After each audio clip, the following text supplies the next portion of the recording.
the 2024 Stanley Cup odds. The Hurricanes remain the favorite, followed by the Panthers and the Rangers. Interesting that they all are coming from the similar side of the bracket. While the Oilers have the top-end talent, I still don't think they have enough depth, and Stuart Skinner does not scare me in depth. So I will take a long series from the Oilers and the Kings, and ultimately I think the Stars are the ones coming out of the West for the Stanley Cup. The Early Line, only on SportsGrid. I will say this. Beal is not going anywhere because I don't think he has enough value. If Phoenix gets knocked out in the first round, especially if this is like a sweep or a 4-1 series win for Minnesota, you will see Kevin Durant and or Devin Booker being traded. Betting above the rim, only on SportsGrid. It's smarter to be on SportsGrid, your 24/7 sports wagering network. The Early Line. Magical and historic season in Lincoln, Nebraska continues. He is the best player in the NBA, but also in the biggest moments where the national media is watching. Newswire. Something that we have never seen happen before with one of the iconic coaches in the game. Pharrell, coast to coast. The team covers. It's automatic. It's every time. Not sometimes. It's every time. Game time decisions. Luka is actually far more dangerous from three on the road this year than at home. This game here tonight, you may want to consider taking as many points as humanly possible. In-game live, prime time. We got not one, but two coaches fired systems in place. Sports Rage Late sort Night. of has letdown written all over it. It's going to be hard to match the emotion that they played with the other night. It's smarter to be on SportsGrid.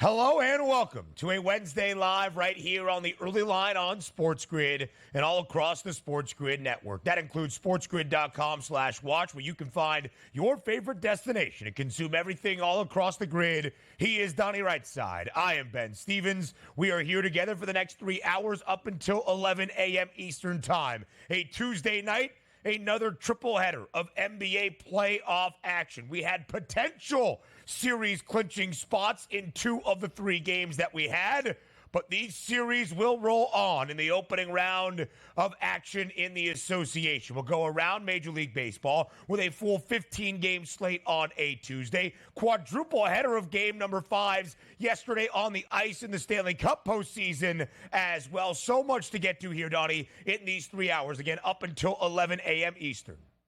Absolutely it is. Watching the Philadelphia 76ers and the New York Knicks look like it was a foregone conclusion. The Knicks would be moving forward, 30 seconds to go, down 6 points. And then Tyrese Maxey happened. What a phenomenal finish in New York, which forces a game number 6 and also a finish there, which I love to see. The Cavaliers 104-103 over the Magic. So things are moving kindly for me right now in the NBA, my sports fandom. But it was a great night overall last night, and we got 3 hours to get to it, Ben. And it is the first day of a new month. Welcome to May, live right here on the Early Line as well. The opening day, May 1st. So let's go back to the triple header of action last night in the NBA. The New York Knicks up 3-1 in the opening round set against the Philadelphia 76ers. Back inside the Garden for game number 5. And until about the final 30 seconds, it seemed like the Knickerbockers were going to close out this series. But as Donnie said, Tyrese Maxey happened. 96-90. Maxey comes down the opposite end of the floor. He hits a 3 as he is fouled. 4-point play makes it a 2-point game. Josh Hart gets fouled for New York, makes 1 of 2 free throws, which allows Tyrese Maxey in the final 10 seconds from the logo to pull up and drain a deep, deep triple that sends the game to overtime. And in OT, Philly pulls away. 112-106. The 76ers winning outright as a 4-point underdog inside Madison Square Garden to keep this series alive. Yeah, crazy statistics all the way through, Ben. Triple-double here out of Joel Embiid. We didn't even know if he was going to play yesterday doing the early line. Migraine headaches pop up, Bell's palsy in your face, a bum knee, and yet basically playing the entire game, 48 minutes. Now, granted, he did have some overtime, so he did sit a little bit. And quite frankly, I didn't think he was all that effective down the stretch, which he really hasn't been in the series, even in a series, Ben, where he's dropped 50 points in a game. But the Philadelphia 76ers never gave up. The Knicks should have closed this game out. It's one that you take a look at, and you might rue over because not only do you have to play game 6 if the Sixers win, then you have a game 7, but even if you do win this series, you're having extra wear and tear on some of these guys where injuries can happen in a series that should have been put away last night in the Garden late. Fantastic stuff by Tyrese Maxey. 46 points on the road in the world's most famous arena. That's how you make yourself into a national brand, Ben. 7 triples, none bigger than those final 2 in the last 30 seconds of regulation. Jalen Brunson, 40 points on the other side, played 51 minutes, but a costly turnover in OT. All 53 minutes played for Josh Hart. OG Anunoby reached the 50-minute mark as well. Tom Thibodeau is going to run these guys as long as he can. We'll continue to react to everything in this opening hour. Bigger picture conversations about all 3 games in the association last night, but we fly through. For the first time in NBA playoff history, a team without its 2 leading scorers wins a postseason game. That's the Milwaukee Bucks. Last night in game number 5 inside the Pfizer Forum. Without Giannis Antetokounmpo, without Damian Lillard, Milwaukee pulls off a huge second half, winning 115-92 over Indiana. The series stays alive. The Bucks win outright as a 4-point home dog. And also, the Indiana Pacers, Ben, getting up 31-23 at the end of the first quarter. This should have been a coronation for the Pacers, saying, we're finally past you, Bucks, here, and nobody's going to feel bad for you because your top 2 players are not playing. What did we talk about yesterday on the show? Don't give life to other teams that should be put away, a la the Philadelphia 76ers. Have a little bit of life now. But the Milwaukee Bucks, without their 2 superstars, not playing in that game, you win that. Now you're going to start to see some of those guys come back. And also the feeling from the Bucks is, even if we don't have those guys, we can win. Because this wasn't a lucky game where it's like, hey, man, the Pacers just didn't play well in 93-92 final. We'll get them next time. That was 115-92 after an 8-point lead in the first quarter. The Bucks were better in the second quarter, third quarter, and fourth quarter last night. And Giannis looks like he's on his way back. Watch out, Pacers. Still, the Pacers should win this series, but you don't want to give them life. You had the chance to out them in their own building, and they couldn't get it done. Giannis is ramping up, but last night that balanced effort, all 5 starters for the Bucks score in double figures, led by big game BP Bobby Portis. He had 29 points alongside Chris Middleton, who also put in 29 points as well. Game number 6 back in Indianapolis tomorrow. The Pacers a 7.5-point home favorite. Game number 6 back in Philly. The 76ers, as of this moment, a 3.5-point home favorite. Could we see 7 there? We might see 7 in the other Eastern Conference series we saw last night because you keep winning on home floor. The Cleveland Cavaliers back in the land, win 104-103 over Orlando. But for the first time in this series, the team in its own home arena does not win by double digits and does not cover, as the Magic do cover as a 5.5-point underdog. Huge defensive play from the guy on your screen, Evan Mobley, in the final 10 seconds, blocking a layup attempt from Franz Wagner. It allows Cleveland to hold on for a victory. They win by 1. They take a 3-2 series lead. How about Banchero's 38 minutes last night, 14 of 24 from the floor, 39 points. Wasn't good enough in that effort. But if you want to say that the Orlando Magic were still carrying some momentum over, they really didn't show up in games 1 and games 2 in Cleveland. They showed up last night with a legitimate chance to win and taking the lead in the fourth quarter. Weren't able to hang on, which is good for me. I'm rooting for the Cavaliers in this series. It's one of those that it looks like it's probably destined for 7 games here in a series that, for me, I really don't care about all that much other than the betting aspects of it. But here we go. Cleveland Cavaliers escape with a 1-point victory and take that commanding 3-2 lead now. The Magic back at home in Orlando on Friday. Orlando booked as a 3.5-point home favorite. Again, it's been the theme of that series. Quadruple header of action in the Stanley Cup postseason. 4 Game 5s last night where we had clinching scenarios in all 4. The Hurricanes as a minus 255 home ice favorite do exactly that against the New York Islanders. The Avs on the road in Winnipeg scores 6 goals once again. They win the series against the Jets. But in overtime, without Austin Matthews on the road in Boston, the Maple Leafs continue the series to knock off the Bruins. And late night in Vancouver, the Preds bounce back to keep that series afloat as well.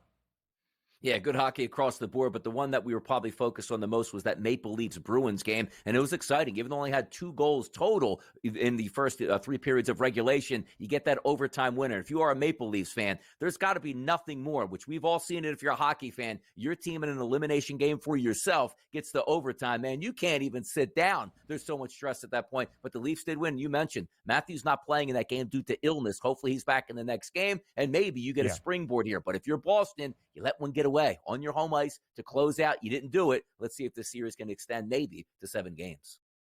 Some news to file through right now in the NBA. Kristaps Porzingis with a calf strain will not play tonight in game number 5. Boston booked as a 14-point home favorite against Miami, but maybe more than that, he will miss at least several games. Now to Major League Baseball. Mike Trout, often on the injured list, finds his way back there. Knee surgery on a torn meniscus, not season-ending, but out for a considerable amount of time.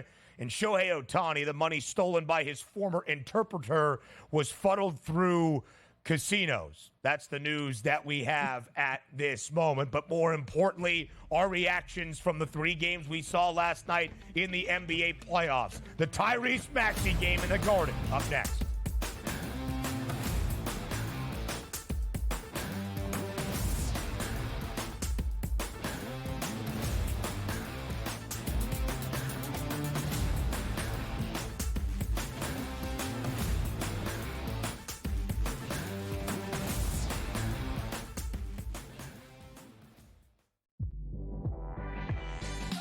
I will say this. Beal is not going anywhere. I don't think he has enough value. If Phoenix gets knocked out in the first round, especially if this is like a sweep or a 4-1 series win for Minnesota, you will see Kevin Durant and or Devin Booker being traded. Betting above the rim, only on SportsGrid. So I turned it off. I got my sweat done, and I'm leaving. I'm taking my money. I'm going home, and I don't want to talk to you for the rest.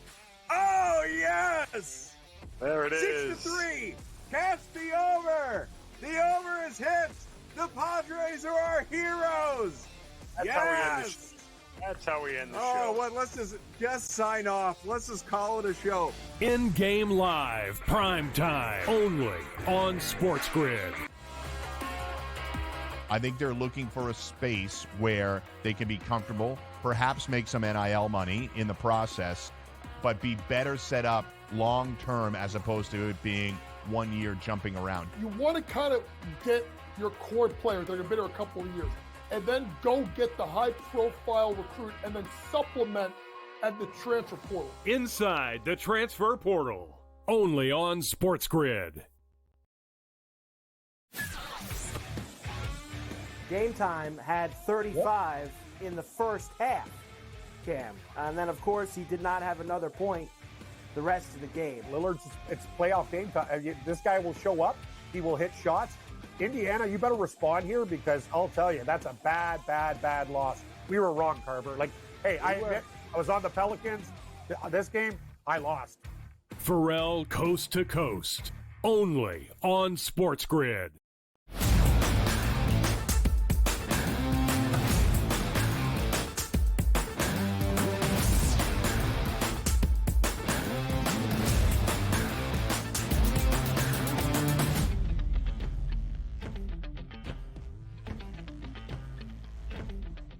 An instant classic in NBA playoff history went down last night inside Madison Square Garden. Game number 5 in the opening round series out in the Eastern Conference between the New York Knicks and the Philadelphia 76ers. The Knicks, after winning game number 4 in Philadelphia, return home to the Mecca with an opportunity to win this playoff series in game number 5, booked as a 4.5-point home favorite inside MSG. And it looked, Donnie, like they would do that and maybe even cover in the final 30 seconds of regulation.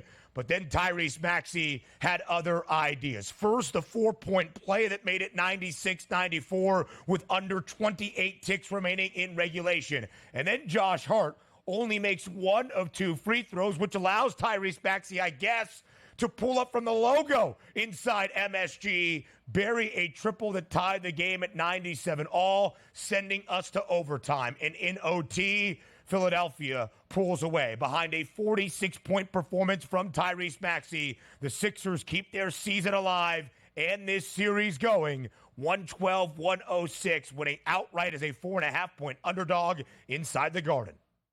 Yeah, tough scene if you had the Knicks to win this series in 5. If you had the Knicks money line as part of a parlay yesterday. Heck, even if you had the Knicks straight line yesterday around that 4.5 number. And also, hey, man, you hit the nail on the head. Congratulations on your under. Not necessarily when it goes to overtime and you get another 24 points on the board to lift that up to 112-106. But this is a night where Tyrese Maxey is going to remember, and certainly 76ers fans. They were dead to rights in this game. And so many times we watch the Philadelphia 76ers take a first quarter lead, 26-17. Then what happens? Joel Embiid takes a break, and then you have the Knicks 32-17 in the second quarter, and away you go. The interesting part about the series overall is Joel Embiid isn't 100% healthy, but yet still in a game he dropped 50 points, but also had the triple-double yesterday. But the most important thing is he was a plus 14 last night. So if I am Nick Nurse, even if Joel Embiid, Ben, can't walk up the court, just leave him down the other end, because as long as he's on the court, they are a plus and by a great margin at that point. But the focus is going to turn on to the 2 small guards yesterday in Tyrese Maxey. Now, granted, Maxey's not all that small. He's a little bit bigger than Brunson. Those 2 dueled left and right, 46 points and 40 points. What a game in the Garden that the Sixers had no business winning until, Ben, as you said, a 4-point play from Tyrese Maxey, followed by a logo 3-point attempt. You're supposed to miss at least one of those there, and then the game is a wrap. He made both and then continued to come back in overtime. So impressed by the Philadelphia 76ers, dead to rights, and now you have the game Thursday that starts at 9 o'clock. Don't get me started. Let me just relax here on a Wednesday before I get angry at the start times in Philadelphia. It makes absolutely no sense. The start times for the doubleheader tomorrow, first in Indianapolis, Central Time Zone. Game is earlier than the one in Philly, but again, we'll save that for later on in the show. DRS, Philly probably had no business extending this series and keeping its season alive if it were not for Tyrese Maxey. The total going over 204 also had no business going over unless it was Tyrese Maxey. I bet it the over when it was at 203 yesterday for the over-under during our hours here on the early line. Sometimes you are gifted a winning wager. But when you look at how this game played out, Joel Embiid doing everything he can, but it is clear he is nowhere close to 100% healthy. 19 points, 16 boards, 10 dimes. Did have 9 turnovers, but again, that plus-minus of plus 14. It's the interesting dichotomy for Philadelphia. Joel Embiid, can't be on the floor all that much, but has to be on the floor because without him, they are not able to compete and keep that winning margin. Tyrese Maxey will go down in the record books with a 46-point performance. But on the other side for New York, DRS, it's Jalen Brunson, and it's strictly Jalen Brunson. 40 points yesterday, finished with 6 assists, 15 of 32 from the floor. I said yesterday I would love a field goal attempts prop for Jalen Brunson, and I would just blind bet the over. He has taken at least 26 shots in all 5 games in this series, but you do have to wonder, as we forecast game number 6 tomorrow night in Philadelphia, after this overtime thriller and a 51-minute performance out of Jalen Brunson, just how much do the Knicks have left in the tank? I guess you could say the same thing for Philadelphia. Yeah, no, it's going to be something to watch. But the fascinating part about Brunson, again, he's not a 6'8" shooting guard that's like, I can post anybody up and get my shot off whenever I want to. You see how much action he has on the court. And also, you're talking about a game where, yes, it did go to overtime. You had 2 guys play over 50 minutes for the New York Knicks yesterday. Actually, 3 guys play over 50 minutes, which include Anunoby. But the one thing that you love about Brunson is he gets to his spot. You hear that consistently throughout the telecast. Brunson likes to get to his spot. It's like, why don't you stop him from getting to his spot? Good luck with doing that. That's what he's been doing all season long for the Knicks. But it's one of those that you're right about. We've seen Brunson not play well in Madison Square Garden, and the Knicks still able to get their victories. He played extremely well yesterday, 15 of 32 from the floor for that 40 total points. We'll see what he can do in Philadelphia, but also keep in mind, we got the bad vibes early on yesterday, and as we were handicapping while we're going through the morning, you saw Kelly Oubre, sickness, questionable for the night, missed his shoot-around. Joel Embiid, migraine, a plethora of other injuries that he has. It just had the feeling that the Sixers would get wiped out, and you saw that second quarter. It was like, well, the Sixers gave it their best effort, Ben, in the first quarter. It just wasn't enough. They're getting erased now at this point. Credit the Sixers for coming back, no excuses yesterday, and also needing miracles at the end to win, and they got them here. So moving forward, the Sixers got to feel really good about if you do go back to game number 7, hey, guys, we just won a game 5 at Madison Square Garden. We can do it again. Great night last night for the Sixers backers. Tough night for the Knicks because, quite honestly, when they took that 6-point lead with 30 seconds to go, they're already moving on. They're ready to party in the streets out there last night. Didn't happen. Do those ghosts haunt the New York Knicks as they move forward to game number 6? Again, look at the series price. The Knickerbockers a hefty favorite to win outright, minus 385.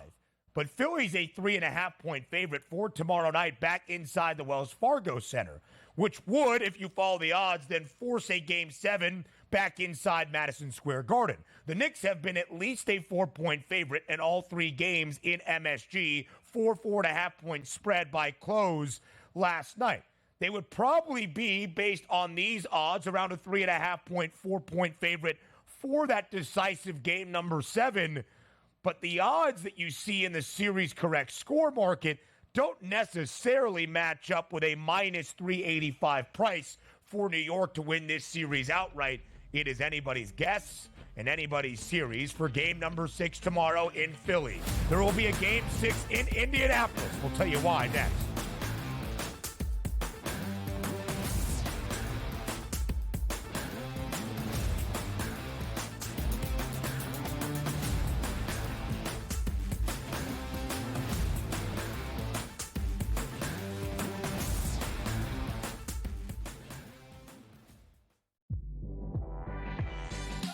I will say this. Beal is not going anywhere. I don't think he has enough value. If Phoenix gets knocked out in the first round, especially if this is like a sweep or a 4-1 series win for Minnesota, you will see Kevin Durant and or Devin Booker being traded. Betting above the rim, only on SportsGrid. So I turned it off. I got my sweat done, and I'm leaving. I'm taking my money. I'm going home, and I don't want to talk to you for the rest. Oh, yes! There it is. 6-3. Catch the over. The over is hit. The Padres are our heroes. That's how we end the show. That's how we end the show. Oh, what? Let's just sign off. Let's just call it a show. In-game live, prime time, only on SportsGrid. I think they're looking for a space where they can be comfortable, perhaps make some NIL money in the process, but be better set up long-term as opposed to it being 1 year jumping around. You want to kind of get your core players that have been there a couple of years and then go get the high-profile recruit and then supplement at the transfer portal. Inside the transfer portal, only on SportsGrid. Game Time had 35 in the first half, Cam. And then, of course, he did not have another point the rest of the game. Lillard's, it's playoff game time. This guy will show up. He will hit shots. Indiana, you better respond here because I'll tell you, that's a bad, bad, bad loss. We were wrong, Carver. Like, hey, I admit, I was on the Pelicans. This game, I lost. Pharrell Coast to Coast, only on SportsGrid.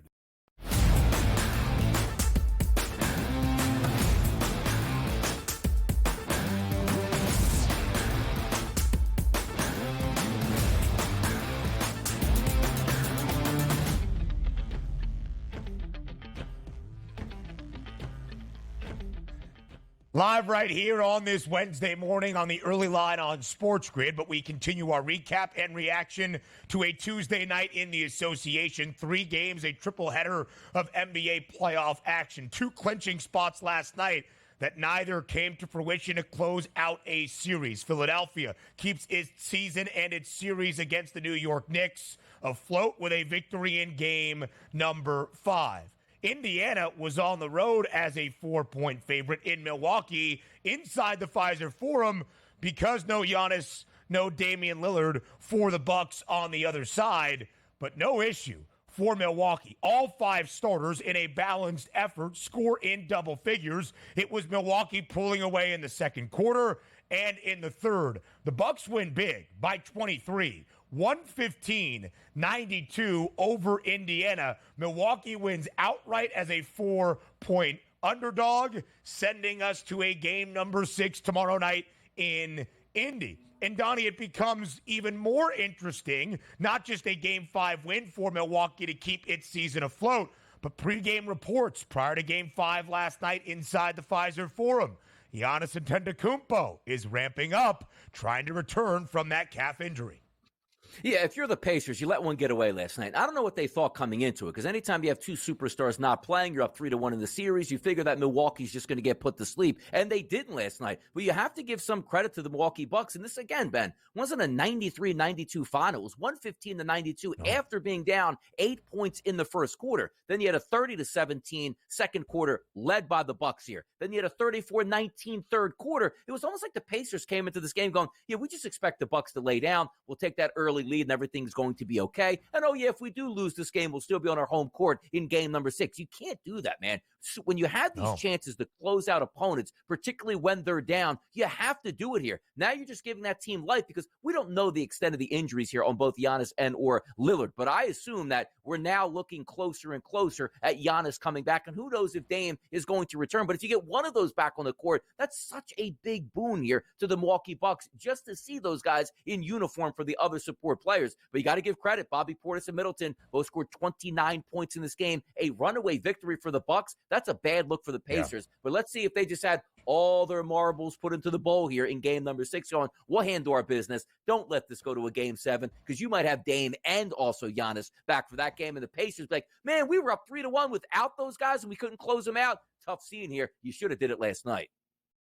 We'll look at the series situation up next. And if you follow the odds, it's really not that dismal of a picture for Indiana based on the score last night and even going to a game 6. But I'm not sure I agree with the odds. Normally, it's the first game after a team loses a superstar or 2 where they can make those rapid-fire adjustments before the other side has time to figure out what is going on. In game 4, though, in Indianapolis, it was the Pacers winning big. And the story of this series has been pretty easy to follow. When Indiana lives up to their name and paces up as the Pacers, good things happen. Games 2, 3, 4. Indiana wins outright. Total goes over. The Pacers score at least 120. Last night, the Pacers scored only 92. Even with Milwaukee scoring 115, a total of 216.5 stays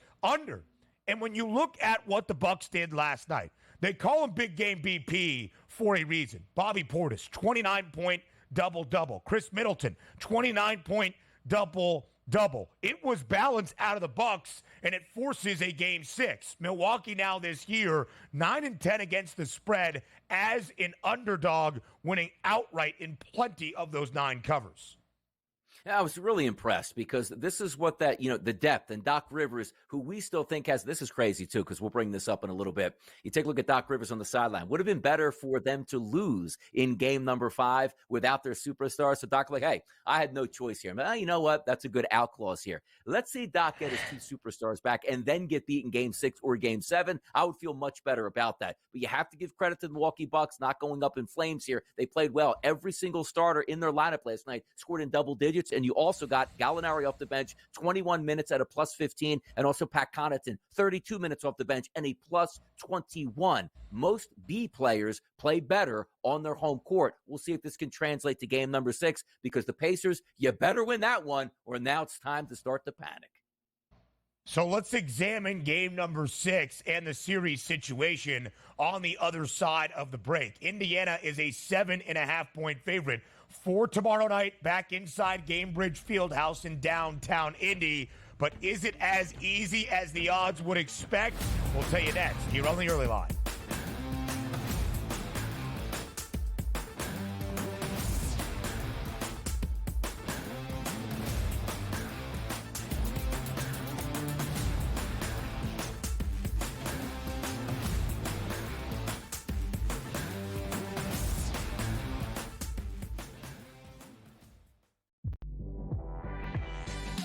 I will say this. Beal is not going anywhere. I don't think he has enough value. If Phoenix gets knocked out in the first round, especially if this is like a sweep or a 4-1 series win for Minnesota, you will see Kevin Durant and or Devin Booker being traded. Betting above the rim, only on SportsGrid. So I turned it off. I got my sweat done, and I'm leaving. I'm taking my money. I'm going home, and I don't want to talk to you the rest. Oh, yes! There it is. 6-3. Cast the over. The over is hit. The Padres are our heroes. That's how we end the show. That's how we end the show. Oh, well, let's just sign off. Let's just call it a show. In-game live, prime time, only on SportsGrid. I think they're looking for a space where they can be comfortable, perhaps make some NIL money in the process, but be better set up long-term as opposed to it being 1 year jumping around. You want to kind of get your core players that are going to be there a couple of years, and then go get the high-profile recruit and then supplement at the transfer portal. Inside the transfer portal, only on SportsGrid. Game Time had 35 in the first half, Cam. And then, of course, he did not have another point the rest of the game. Lillard's, it's playoff game time. This guy will show up. He will hit shots. Indiana, you better respond here because I'll tell you, that's a bad loss. We were wrong, Carver. Like, hey, I admit, I was on the Pelicans. This game, I lost. Pharrell Coast to Coast, only on SportsGrid.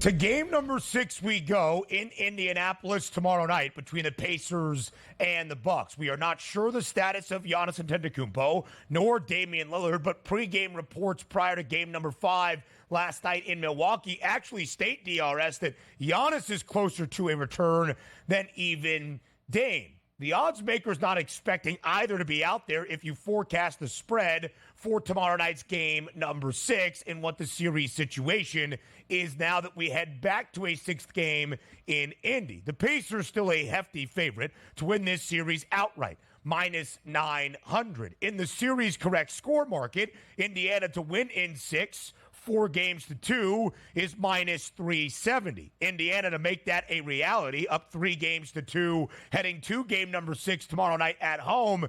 It's minus 320 on the money line, a 7.5-point spread. So despite a dismal effort last night in Milwaukee, despite the Bucks not having Dame or Giannis, the odds makers still expect the Pacers to win rather handily tomorrow night back home in Indy. What say you?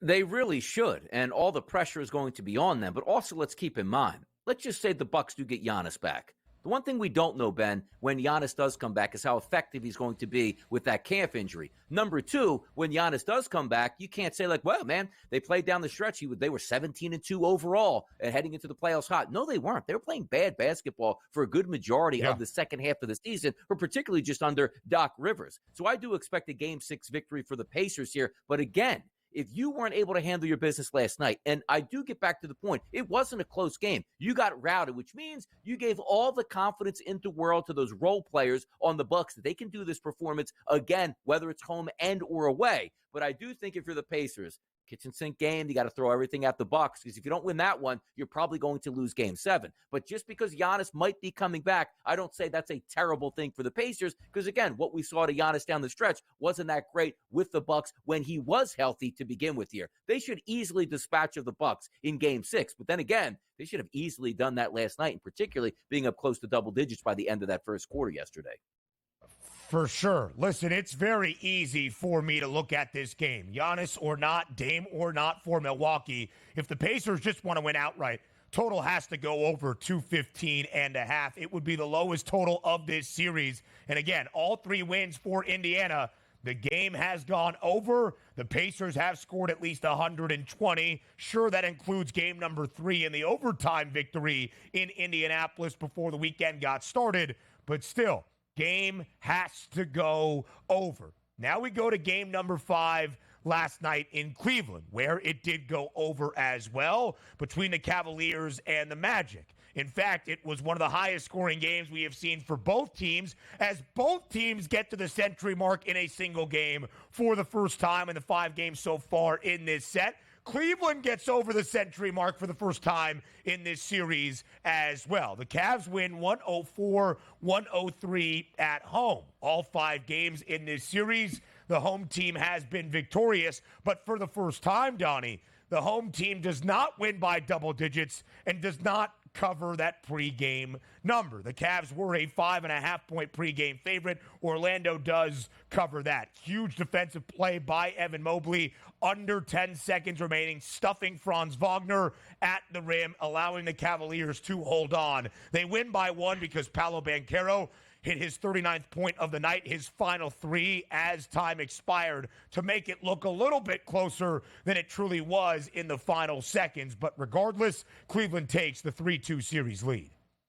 And it's crazy to believe that you have this game and you want to take advantage of it because you're home, because being up 3 games to 2 with 2 games left is a decided advantage, and you see that in the overall series price. But having said that, this was a series where Cleveland at home, games 1 and game 2, easily dispatched of Orlando. You flip the tables, you go down to Orlando, and Cleveland didn't even show up as if it's like, we got a home court advantage, we'll just win our home games, and so be it. Now you get to that game last night and you say to yourself, well, yeah, it's big that Cleveland won, but why do I have myself coming away from this basketball game feeling even better about the Orlando Magic even though they lost? It's almost like you're saying the momentum did translate over, not enough for the victory, but they played well down the stretch at times. They just weren't able to close the door. Because for me, if I'm saying, okay, zigzag theory, now it's time for Orlando to go back home and win that game, that's technically what's supposed to happen, and they'll be favored to do so. But I got a feeling, though, does it feel like Orlando wins by like 28 points in the next game on their home court? Because Cleveland's like, we got to go back to Orlando. Let's just, we'll see what happens there, and then we'll get back to game 7 and win on our home court. So I'm real high on Orlando winning game number 6 and this game going to game number 7. But again, you can't play with fire. If you're Cleveland, you want to close the door. Game 6 on the road, handle your business in Orlando and move on to the next round. But I just feel like, Ben, this is definitely going 7 games because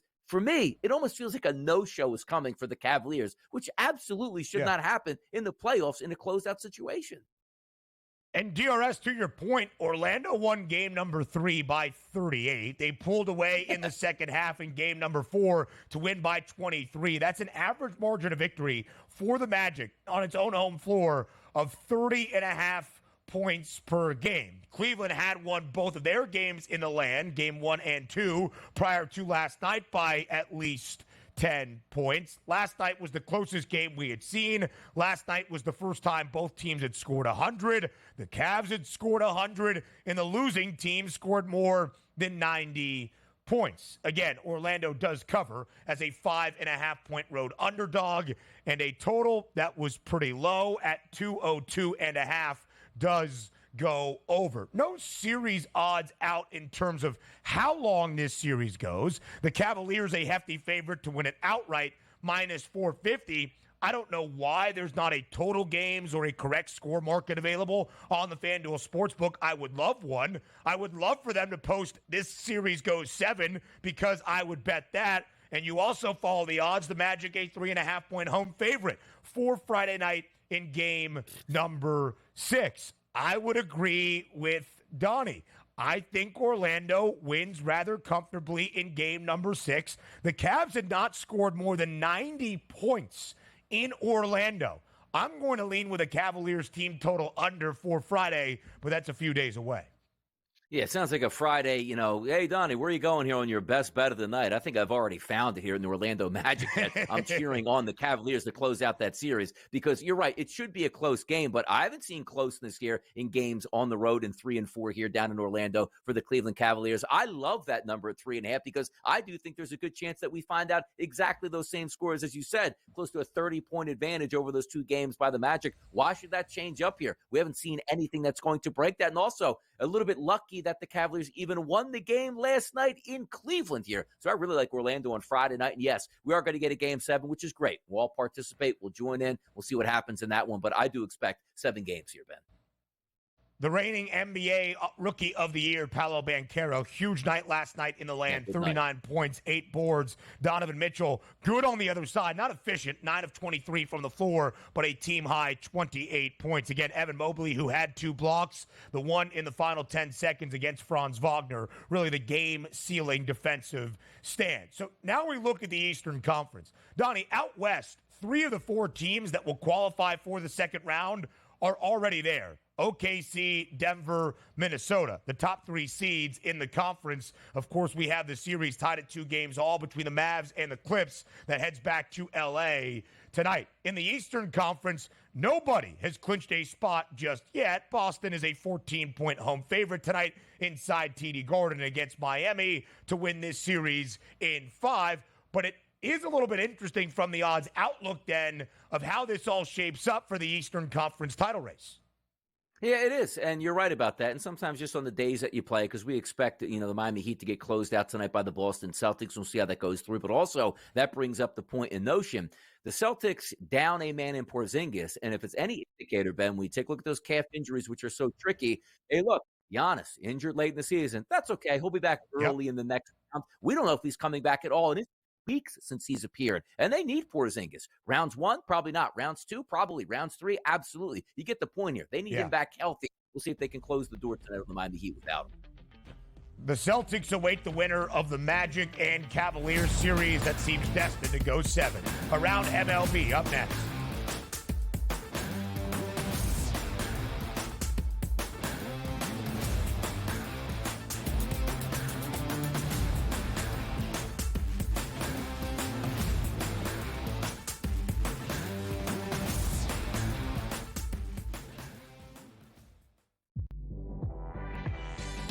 I will say this. Beal is not going anywhere. I don't think he has enough value. If Phoenix gets knocked out in the first round, especially if this is like a sweep or a 4-1 series win for Minnesota, you will see Kevin Durant and or Devin Booker being traded. Betting above the rim, only on SportsGrid. So I turned it off. I got my sweat done, and I'm leaving. I'm taking my money. I'm going home, and I don't want to talk to you for the rest. Oh, yes! There it is. 6-3. Catch the over. The over is hit. The Padres are our heroes. That's how we end the show. That's how we end the show. Oh, what? Let's just sign off. Let's just call it a show. In-game live, prime time, only on SportsGrid. I think they're looking for a space where they can be comfortable, perhaps make some NIL money in the process, but be better set up long-term as opposed to it being 1 year jumping around. You want to kind of get your core players that have been there a couple of years, and then go get the high-profile recruit and then supplement at the transfer portal. Inside the transfer portal, only on SportsGrid. Game Time had 35 in the first half, Cam. And then, of course, he did not have another point the rest of the game. Lillard's, it's playoff game time. This guy will show up. He will hit shots. Indiana, you better respond here because I'll tell you, that's a bad, bad, bad loss. We were wrong, Carver. Like, hey, I admit, I was on the Pelicans. This game, I lost. Pharrell Coast to Coast, only on SportsGrid.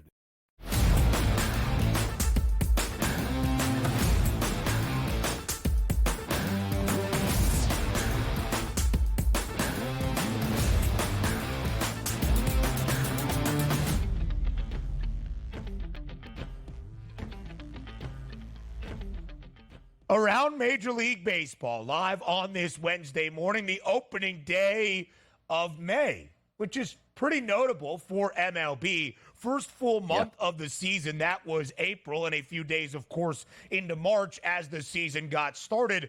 This is where you start to maybe change your assessment or your evaluation of clubs around MLB in the long marathon that is a 162-game season around the bigs. So we go to the American League East divisional duel that we have this week in Baltimore between the Orioles and the Yanks. The O's blanked the Yanks in the opening game of this set. Baltimore wins game number 2. 4-2 yesterday at home inside Camden Yards. And unlike the opening game of the series, New York was the road favorite yesterday, but the O's win 4-2. They take both of the 2 games to start this series against the Pinstripes. They're a good team. This is we're not surprised by this anymore for the Orioles. And quite frankly, if it was like, oh, last year was an anomaly, no, it isn't. This team is stacked from top to bottom here in that 1 through 9. And the only thing that we have slight question marks are, can some of these guys step up in big moments from their pitching staff? You saw Dean Kramer yesterday. He's not a great pitcher, but 7 innings pitched, 4 hits, 2 earned runs against the Yankees. That's exactly what you needed yesterday. And you got some timely hitting. You run out to that 4-1 lead early by the end of the 4th inning, and you hold on because you have a very good bullpen that can back you up. We talked about this so many times. Who's going to win the East? Yes, the New York Yankees are still going to be the favorites there, but that plus money right now is too good to pass up on the Baltimore Orioles. And I always say this, Ben. The wins that you get in the month of April and May count exactly the same as those late August, September games when we feel like the pressure is really ratcheted up. So good on the Orioles for knocking down the Yankees now and maybe taking a lead before we even get to mid-May here and can take control of that American League East. I like the Baltimore Orioles, and I'll continue to say it. As long as they're plus money, they're a solid bet up against the Yankees.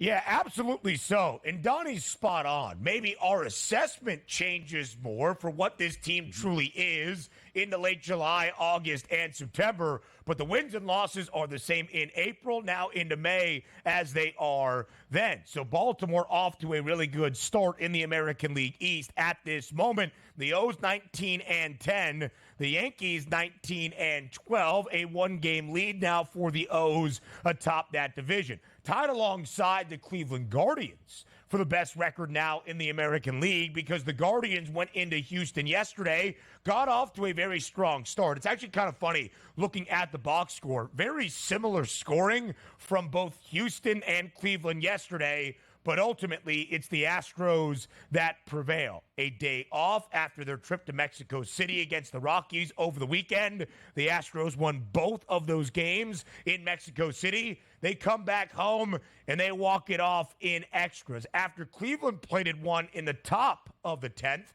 Victor Caratini, the pinch hitter, a 2-run shot in the home half of the 10th as Houston wins 10-9 over Cleveland. 3-game win streak for the Astros. The first time Houston has won 3 games in a row all season long. This was one of those that you should have seen coming yesterday. We were handicapping these games all the way through. Carlos Carrasco's been a bad pitcher this season. 4 innings pitched, 8 earned runs. Brown just can't get out of his own way. 5 1/3 innings pitched, 6 earned runs, so it easily goes over the total. But for me, it's one of those anomaly games. I had 1 RBI prop here from Cleveland side. It was Josh Naylor. Don't you like to see it get out of the way in the first inning with a 3-run home run, which then you say to yourself, why didn't I bet the home run? Why didn't I bet multiple RBIs? Why didn't I ladder up? Beggars can't be choosers. But if you would have told me, Ben, before this game, the Houston Astros are going to play 10 runs, and I'm going to get 4 base hits out of Kyle Tucker and Jose Altuve, but I have no RBI to show for it. And then you saw Caratini come in with the pinch hit in the 9-hole, which meant if he just got a base hit, Altuve would be up for a chance for multiple RBI chances, and it didn't happen. But the one prediction was correct. We were going to get runs yesterday, and we certainly did. And for the Astros' sake, improving to 10-19, that would have been a devastating loss yesterday due to the big lead they had that they let slip away, then got it back. Houston now with double-digit wins after a double-digit offensive effort. They go over the pregame total of 9 by themselves. 19 combined runs, well over the over-under of 9 yesterday. An interesting day out in the desert. Bees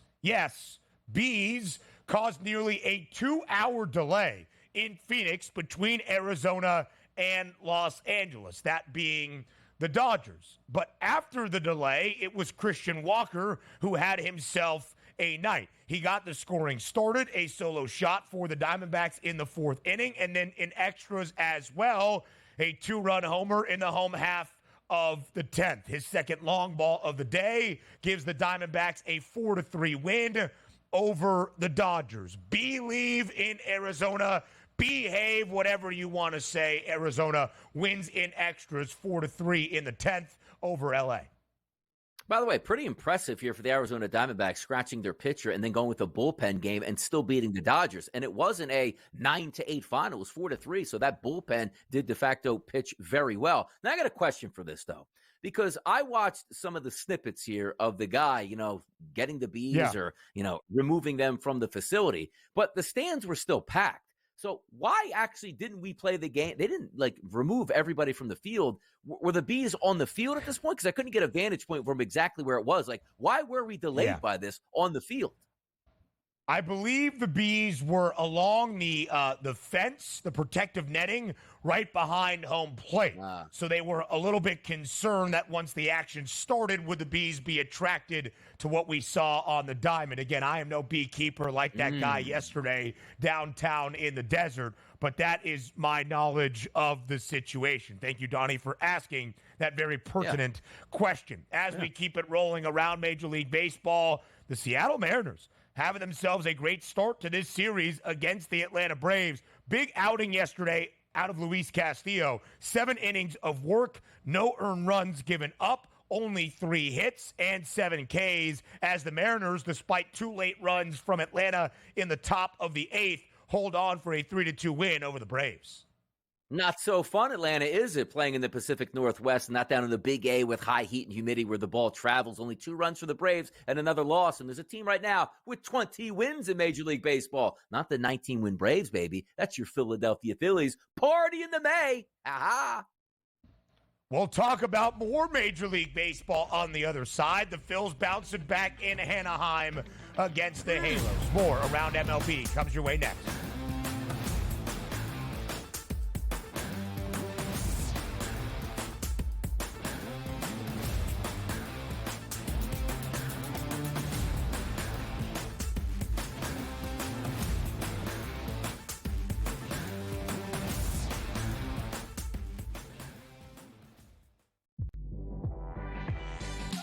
I will say this. Beal is not going anywhere because I don't think he has enough value. If Phoenix gets knocked out in the first round, especially if this is like a sweep or a 4-1 series win for Minnesota, you will see Kevin Durant and or Devin Booker being traded. Betting above the rim, only on SportsGrid. So I turned it off. I got my sweat done, and I'm leaving. I'm taking my money. I'm going home, and I don't want to talk to you for the rest. Oh, yes! There it is. 6-3. Cast the over. The over is hit. The Padres are our heroes. That's yes! how we end the show. That's how we end the show. Oh, well, let's just sign off. Let's just call it a show. In-game live, prime time, only on SportsGrid. I think they're looking for a space where they can be comfortable, perhaps make some NIL money in the process, but be better set up long-term as opposed to it being 1 year jumping around. You want to kind of get your core players that have been there a couple of years and then go get the high-profile recruit and then supplement at the transfer portal. Inside the transfer portal, only on SportsGrid. Game Time had 35 in the first half, Cam. And then, of course, he did not have another point the rest of the game. Lillard's, it's playoff game time. This guy will show up. He will hit shots. Indiana, you better respond here because I'll tell you, that's a bad, bad, bad loss. We were wrong, Carver. I admit, I was on the Pelicans. This game, I lost. Pharrell Coast to Coast, only on SportsGrid.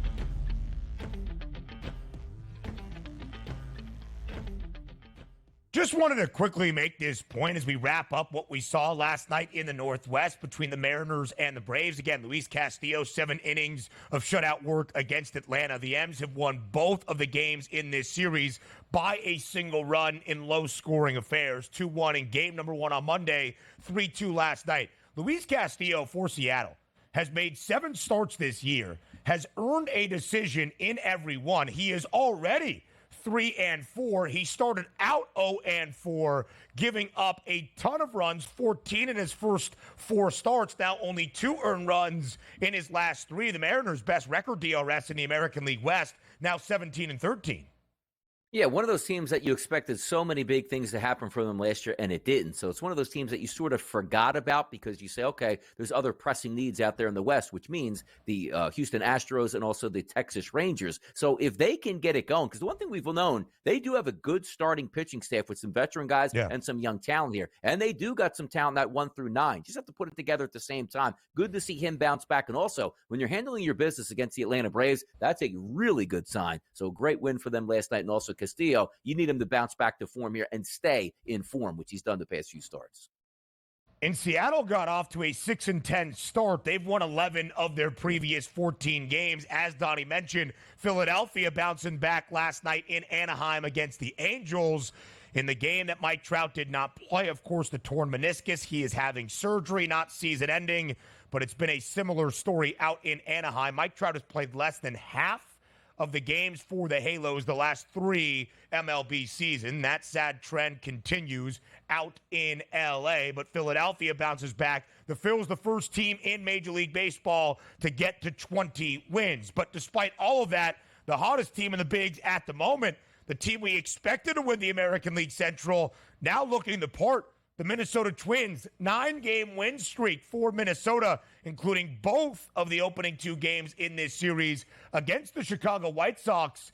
And it's been a Max Kepler game-winning RBI in the top of the 9th in each of the 2 games for Minnesota to rally and pull off a victory. Make it 9 straight for the Twins. Yeah, big win. Yesterday, I did want to take this as my best bet, the team total for Minnesota. I had to wait till late in the game where they tacked on a couple runs, but they did get that here. On my pitching card yesterday, I thought the worst pitcher was Soroka here for the Chicago White Sox. He wasn't bad. 4 1/3 innings pitched, 2 earned runs giving up, but it was the late game heroics by the Minnesota Twins to pick up that victory on the road against the Chicago White Sox, who were playing better baseball as of late. But yes, the Minnesota Twins should be winning the Central Division. I do think when it's all said and done, they probably will win that division. And based on games like that where you can't lose to a team that's technically not as good, come back and put that victory in your back pocket here, getting that run in the top of the 9th inning. Good win for the Twins, good win for the people as we cash in our play of the day on the team total over for the Minnesota Twins.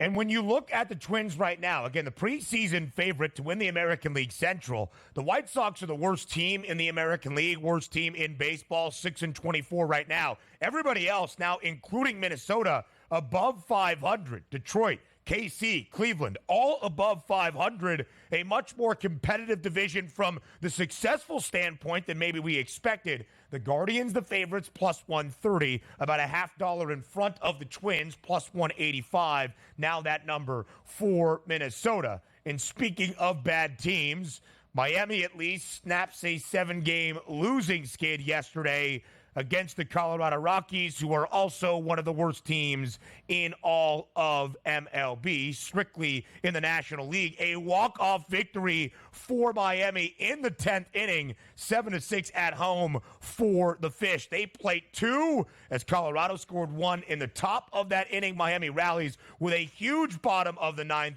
and a huge bottom of the 10th to snap that losing skid at 7. 2 teams now that have 7 wins on the Major League Baseball season, and I don't know how many fans. Probably that's 7 wins on each one of those, which totals to 14. Probably more fans in the stands, or less, not enough fans in the stands than those 14 combined wins. But what a wild game. I don't know if we've ever seen an anomaly like this, Ben. 5 in the top of the first inning. Nobody else scores the rest of the game until the bottom of the 9th inning, where you played 5 more runs. That's absolutely incredible. And also, if you're Rockies backer, like, yeah, we had a 5-run lead heading into the bottom of the 9th inning, and you didn't even walk away with a money line victory. That's Crazy. absolutely outrageous. But that's one of those things that you have to watch out for baseball, where you say, how can a team score 5 times in the top of the first inning and not score again until you got that ghost runner on second base in the 10th inning, and then you take the loss? Tough scene there for Rockies backers, but the game goes over the total. I don't know how, but that's an odd game, and it did. Over 8, the Marlins win as a -138 home money line favorite. Should show you all you need to know about Colorado. That Miami, who also only has 7 wins, was booked as a home favorite despite losing 7 games in a row. And hour number 2 starts in just over 2 minutes.